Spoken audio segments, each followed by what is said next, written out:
Good day. I'm very pleased and honored to be here with you in this 2020 Asia Pacific Quality Organization virtual conference.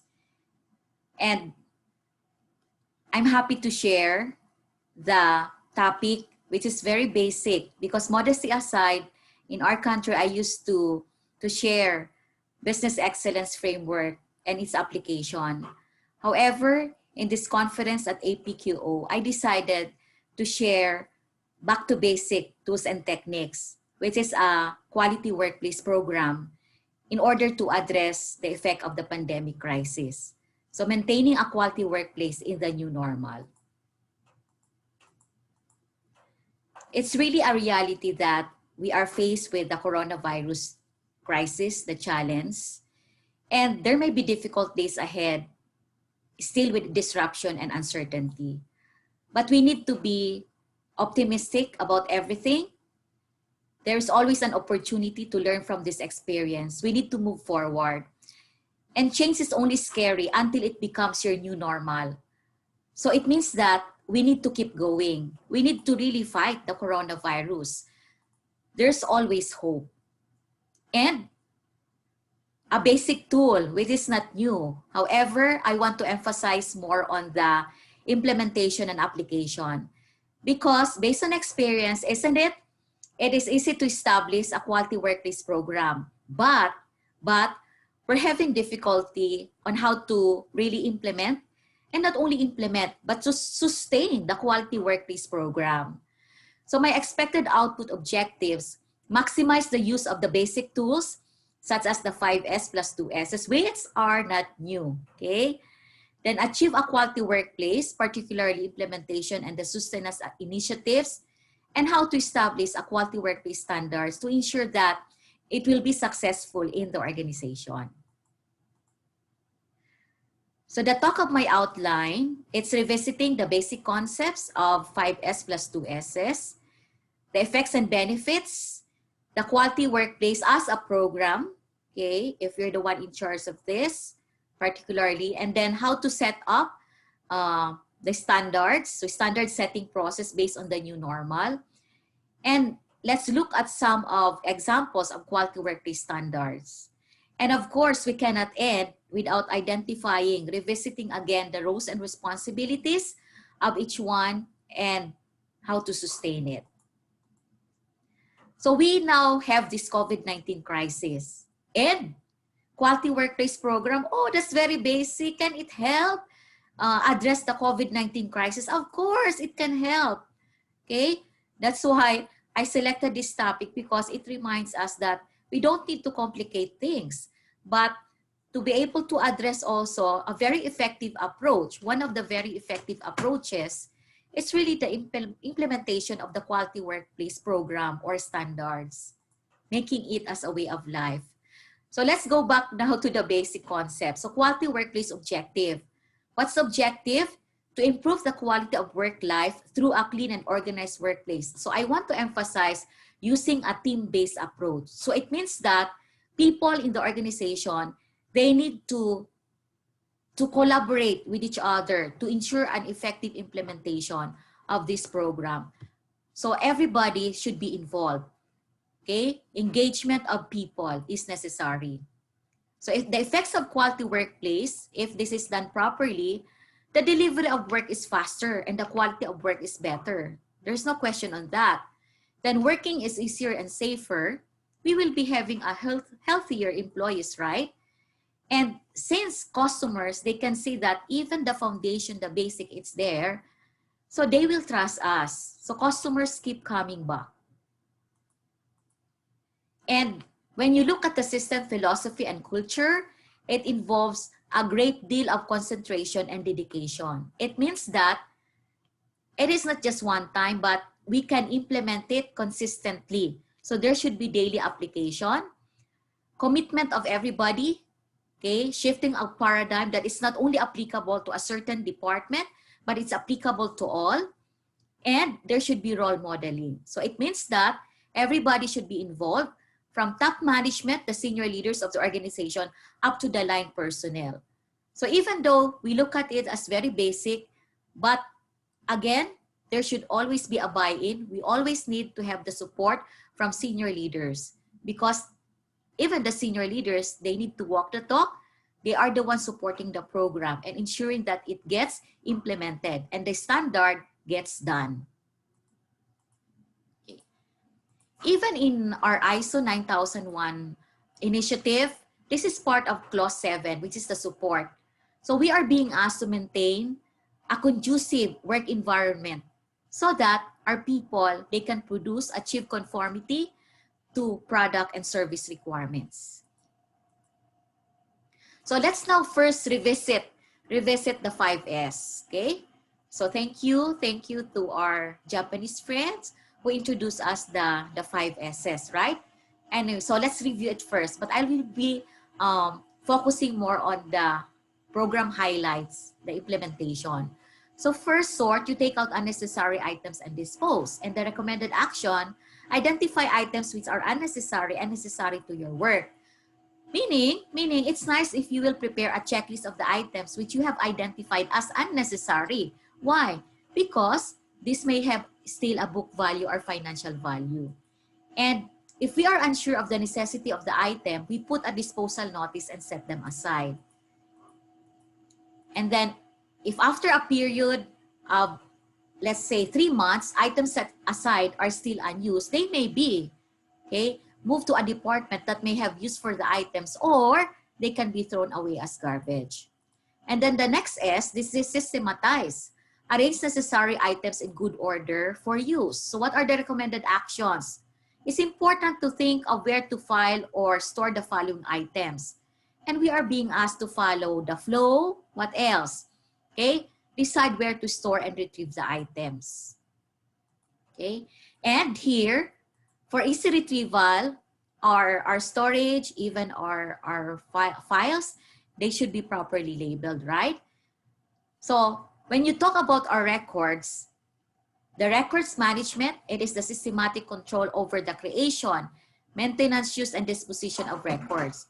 So when you say creation, we're talking about systems here. Creation, this is the records retention system. Maintenance, use, this is the file management system. And disposition of records, record center operation. Now for records retention system, we are being asked to classify our records. It can either be soft copy or hard copy. But of course, we want to promote always the soft copies because we want to be environmental friendly. We want to go paperless, right? So for the records retention system, what do we do here? We classify records according to functions, primary, secondary, and tertiary. And then from there, we have the definition of record series title. We have also the retention period as to active and inactive, and then the disposal method. Then we go to the files management system. So we do this in order.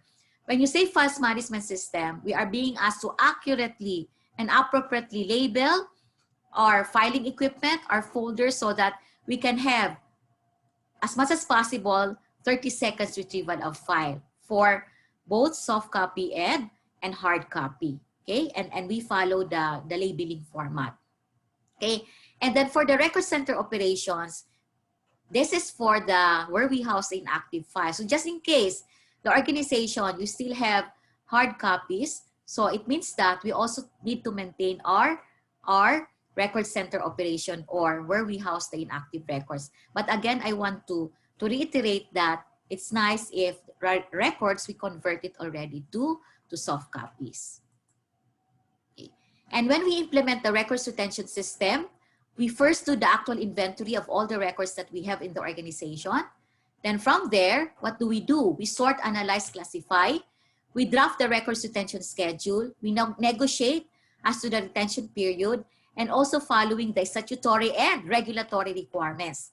Then we finalize the records retention schedule, we train the users, and we now implement the recommended filing system, which is actually part of Quality Workplace program. Then we go to the sweep, clean your workplace. So this is actually, we don't want, okay, things to get dirty. So do not wait until things get dirty. And it is the responsibility of everybody to ensure cleanliness. We don't just give it to our janitorial services, okay? But it is the concern of everybody. We need to do it. So for the sweep, at the end of each shift, for example, we need to clean the work area and be sure everything is restored to its place so that the following day, we can save on time arranging because we've already organized it at the end of each shift.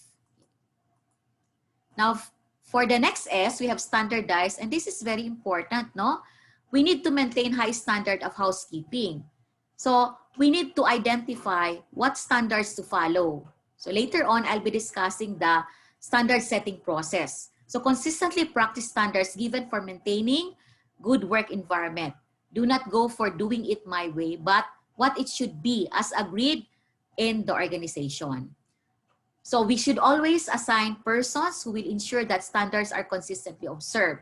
So we need to have an overall quality workplace coordinator, champion, and then from there you have the departmental quality workplace coordinator also up to the section level to ensure that we are really maintaining the quality workplace standards because what we want to achieve, it should become a way of life, which is actually the 5th S. So the 5th S, that is self-discipline. Do things spontaneously without being told, okay? So what do we do here? Because in self-discipline also, we do audits, right? To monitor the effective implementation of quality workplace standards, we do audit, we do monitoring. And then when you do the audit, you identify conformances and non-conformances, okay? So just in case there is a deviation, which is a non-conformance, isn't it that we are being asked to reflect on it, identify root causes, how come it happened, and identify correction and then corrective action. So in other words, we reflect on our attitudes, habits, and appearance and how they affect the condition of our workplace. And we are being asked to identify corrective action so that we can conform to our quality workplace standards. So when we identify corrective action, we list down the action plans that we will undertake to improve our workplace. Okay? And then what can happen is that our internal quality auditors can do follow-up to ensure that we are meeting what we declared in the corrective action and the corresponding target date. And we want to make it as a way of life. So these are the 5 S's. So what are the other 2 S's? Of course, it is about safety and security. Okay. So for safety, this will really answer the pandemic crisis. So we need to create a safe work environment, the prevention of COVID-19. And one of the ISO standards very applicable here, no other than the ISO 45001, correct? Wherein you have their occupational health and safety. So what do we want to achieve here? Employers play a major role in setting the expected norms, reinforcing what has proven to work in flattening the curve. So in the quality workplace standards, we need to set up the guidelines on workplace prevention and control of COVID-19. So we have guidelines coming from our regulatory bodies, coming from the government, coming also from both the public and private sector. So we have examples, no? Workplace safety and health. Prior to entrance in buildings or workspaces, we wear face masks, okay, so on and so forth. Okay. And then what else? Okay, we also have inside the workplace, all work areas frequently handled object, we sanitize it, which are very common. Okay, so all of these things we include in our quality workplace standards because we need to ensure that these are all followed by the people in the organization, including the example, the practice of physical distancing, the alternative work arrangement to minimize contact rate, such as working hour shifts, working from home, where feasible and on rotation basis. Okay. It also includes, example here, office tables should be arranged in order to maintain proper physical distancing. So barriers may be provided between tables, so on and so forth. So all of this should be embedded or included in our quality workplace standards so that it can be followed and people can be reminded about the standards. And online system is highly encouraged to be utilized for clients needing assistance from offices, including the use, what we are doing now, the use of video conferencing. So minimize contact rate, okay? Also, We may assign roving officers to ensure physical distancing and observance of minimum health protocols. So the duties of employers, they need to provide the necessary company. We need to come up with the policies, standards for the prevention and control of COVID-19. But I want to highlight in consultation with the workers, because who will be implementing all of this? No other than the workers themselves. So we need to listen also to the voices of the workers. So advocacy programs should be taken from your Department of Health, World Health Organization, and reliable sources of information on COVID-19. Okay? And duties of employers, what else? As employer, we need to provide resources and materials needed to keep the workers healthy and workplace safe. Like for example, the mask, sanitizer, disinfectant, the PPEs, and others. Okay? And what are the duties of the workers also? They need to comply with all the workplace measures. And one way to know if they are complying with all the workplace measures, we do monitoring. And we do an audit, which is helping. Okay? And then what is the next S? The next S, that's the security. So manage our risks. Okay? So address and manage risks to key business categories, including our fixed assets, material information technology, assets in transit, and others.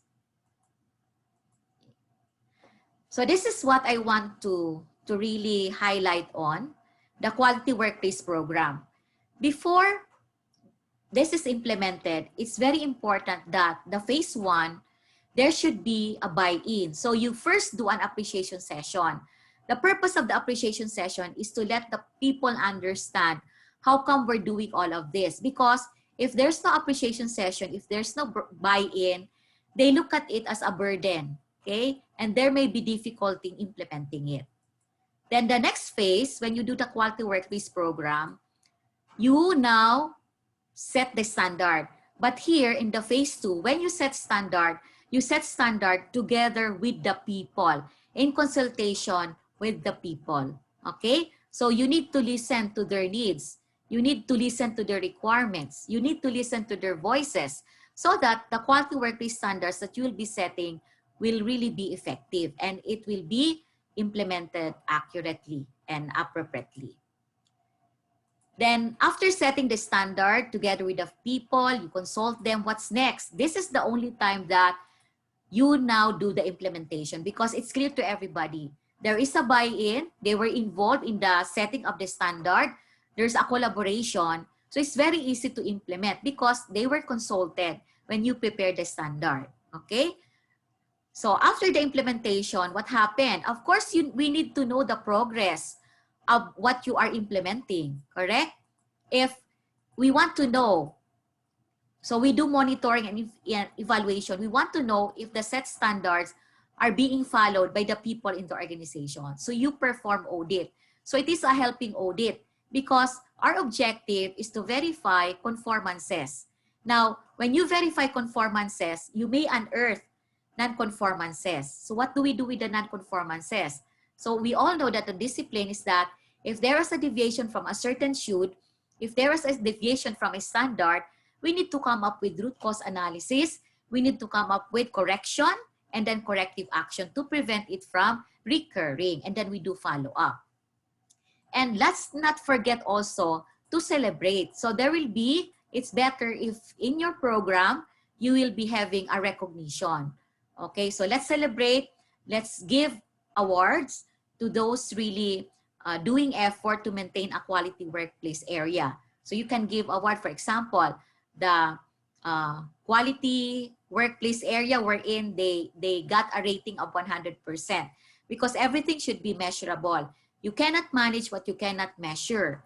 So in the audit checklist, you count, isn't it that you count the total conformances over the total applicable standards. So that will be your rating. So in other words, you do not compete with each other, but you compete with yourself because the target, of course, is 100% compliance to the standard. So you give recognition, for example, to those complying to 100% or you set a certain target.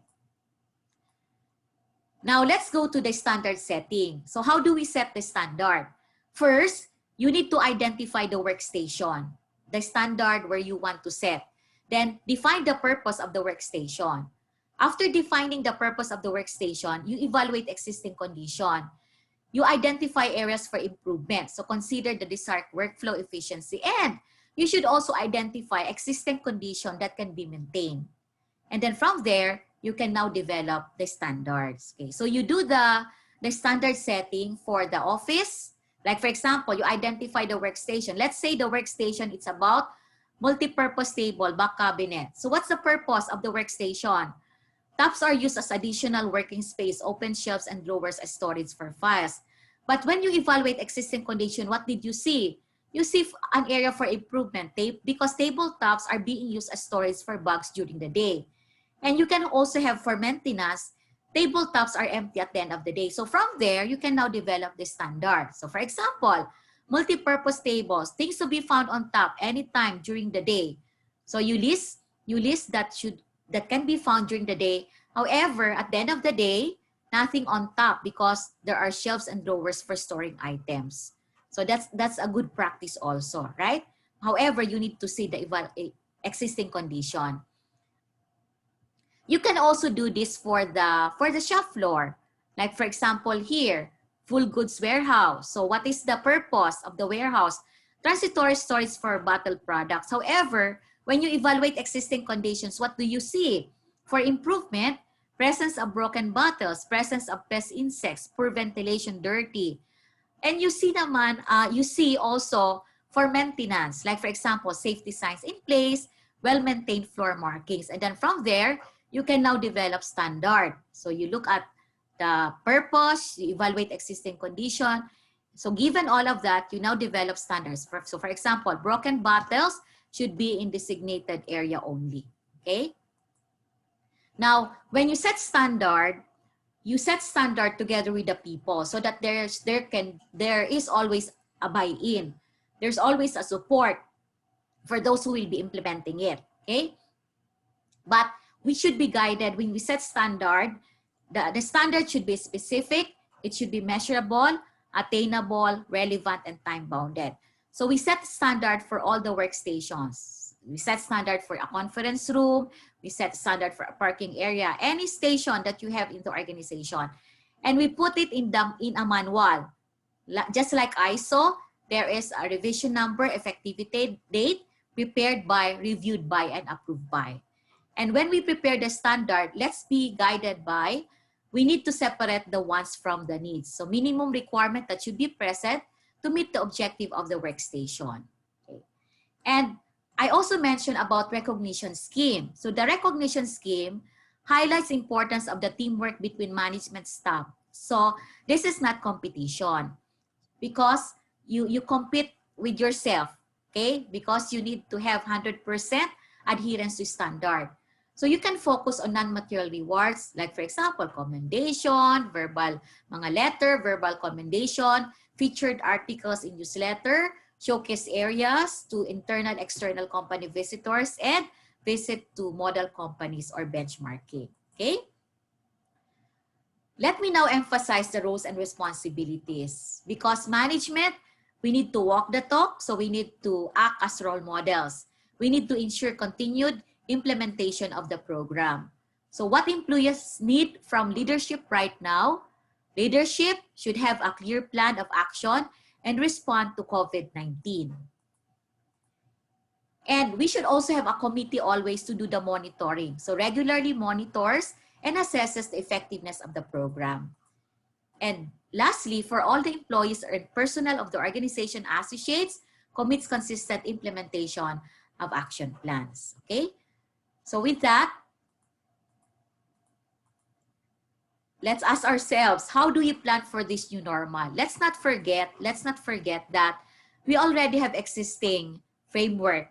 We already have existing programs. So we have confidence that the different systems, such as the Quality Workplace and Records Management Program, you have the ISO standards and other quality and productivity proven frameworks can help in addressing crises and challenges. So organization can continue to realize its mission and vision. So you don't need, guys, to complicate things. Let's always go back. Let's use the basic. Let's not forget the basic. Okay, and then of course there are so many approaches that we can implement. And going back to basic, this basic quality and productivity tools is still work. So let's use it. Okay, you just need to enhance the process and make it conducive to your organization. So with that, thank you very much for patiently attending the topic on maintaining a quality workplace program. Thank you.